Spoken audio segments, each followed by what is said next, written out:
নারায়ণগঞ্জে বিভিন্ন filling station rationing করে তেল বিক্রি করছে। গত কয়েকদিন যেসব ফিলিং স্টেশন তেল সরবরাহ বন্ধ ছিল, আজ থেকে সেগুলো চালু হয়েছে। আর আগে যারা তেল বিক্রি করেছেন তারা ফিলিং স্টেশন বন্ধ রেখেছেন।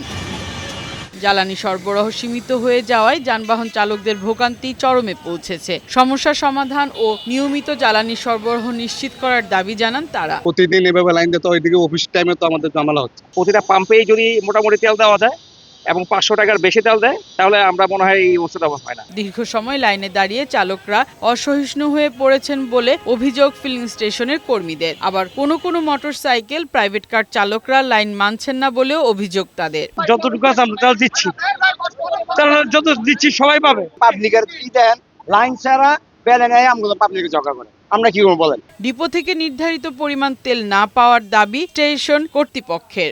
গত 3 দিন তেল বন্ধ ছিল, আবার গতকাল আবার গেছি, আমার তেল দেয় না, লিস্টের নাম আসছিল না।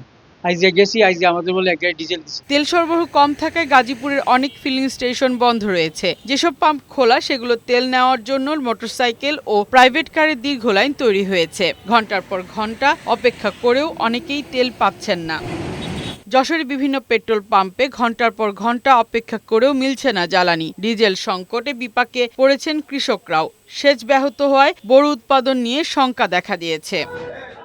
চুয়াডাঙ্গার আলমডাঙ্গায় ফিলিং স্টেশনের লাইন না মেনে উল্টো পথে গিয়ে তেল নেওয়ায় এক পুলিশ সদস্যকে জরিমানা করেছে ভ্রাম্যমাণ আদালত। জ্বালানি তেল সংক্রান্ত অনিয়ম ও আইন লঙ্ঘনের বিরুদ্ধে অভিযান অব্যাহত থাকবে জানিয়েছে প্রশাসন। ফারহানা শিমু, বৈশাখী সংবাদ।